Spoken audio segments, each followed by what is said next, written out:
Good morning mga lods. Ang gagawin natin ngayon mga lods ay gagawa tayo ng tea o tsaa, malunggay. Ay mga lods, ito na yung malunggay nga gagawin nating tea o tsaa. Ito. Binili ko lang to sa sa palengke. 10 ang isang tali mga lods. Ayan.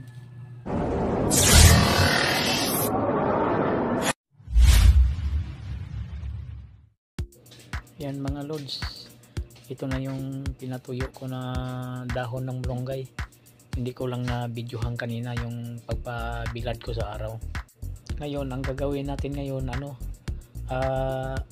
iinitin natin, palutungin natin sa kawali yung malunggay para di tayo mahirapan mag blender, kasi kung galing sa bilad idiretso mo sa blender matigas, kaya kailangan mo sangagin ba para lulutong yung dahon.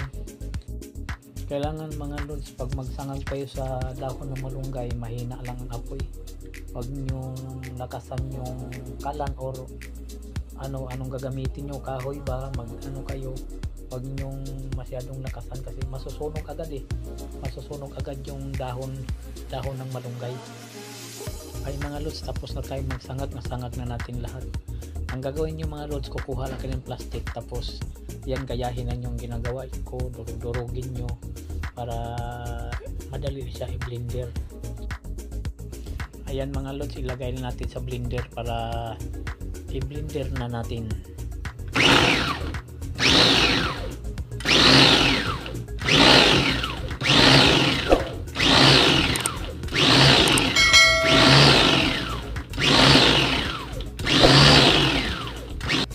Ayan, tanggalin natin mga lods. Tingnan natin kung pinong-pino na ba siya, para madali lang siya ilagay sa tibag pag pinong-pino na. Wow, yan, pinong-pino na mga lods. Ayun, talagang pinong-pino siya, parang full. Ayun mga lods, oh. Yan, ganito ang nangyari sa malunggay mga lods pag i-blender mo. Ayun, madali lang siya ilagay sa tibag kasi pinong-pino siya. Ayan mga kapatid, magtatakal na tayo. Lalagay natin sa tea. Ito.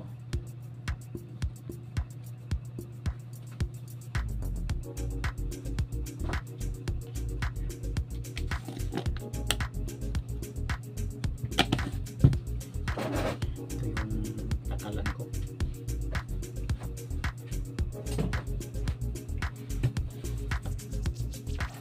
Takalin nyo mga kapatid para parehas yung dami ba.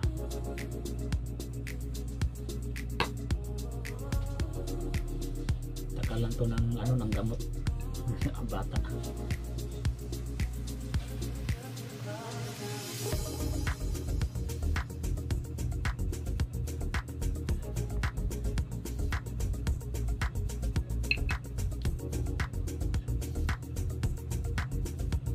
Tapos magtakal, ayan, itali mo ito pag ganyan para hindi siya lalabas pag ilagay mo sa baso.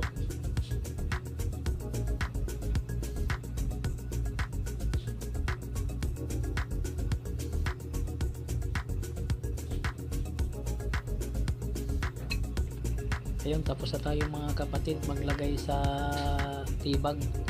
Ayun, may baso akong nilagay, lagyan yung kutsara para hindi siya lulutang. Maraming salamat mga kapatid, God bless sa lahat sa panonood.